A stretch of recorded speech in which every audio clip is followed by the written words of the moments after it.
The year was 1919. American troops had just returned home from Europe following victory in World War I. Their shared experiences during the so-called war to end all wars prompted them to organize across the country and form what would become known as the American Legion.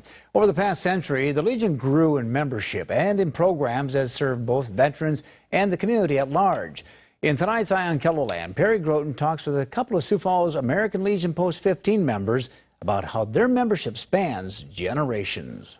Harold Hansen says his proudest achievement while serving during the Korean War was simply coming home alive. That I survived.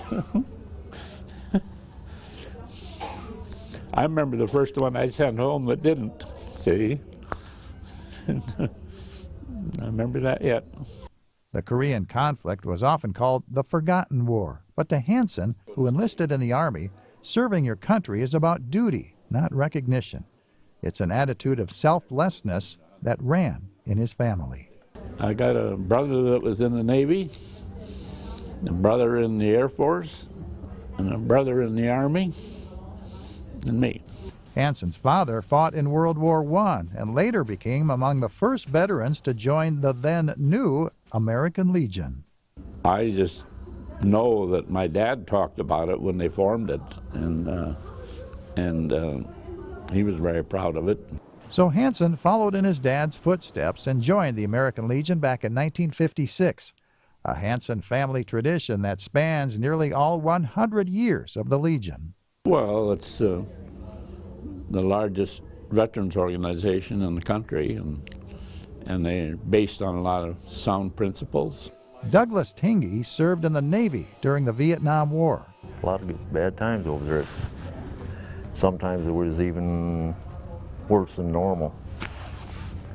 And when you talk to other veterans down here, you get that sense of pride between each other.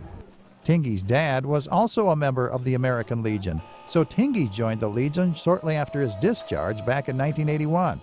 Members here share a special bond they don't otherwise find in the civilian world. You talk to non-veterans and they just don't understand what you're going through or what you've been through or anything like that. So that camaraderie extends among veterans, young and old, from all branches of the service. I have enjoyed talking to some of the Gulf War returnees. You know, that's a different environment than what I was in. Yet the graying of veterans organizations like the American Legion is a concern to current members. They'd like to see more people join who served in Iraq and Afghanistan. They just don't want to join yet because they got families. They want to get through their, I think when they hit about 50 or 60, then they'll start coming down to the Legion. Declining memberships have forced some veterans organizations to close across the country. But members of Post 15 are optimistic. They say South Dakota has a long and proud history of military service. And as the American Legion begins its second century, they're confident new recruits will come along in the years ahead and keep the Legion marching along. Just a camaraderie between veterans, so I think we're going to stick around for a long time.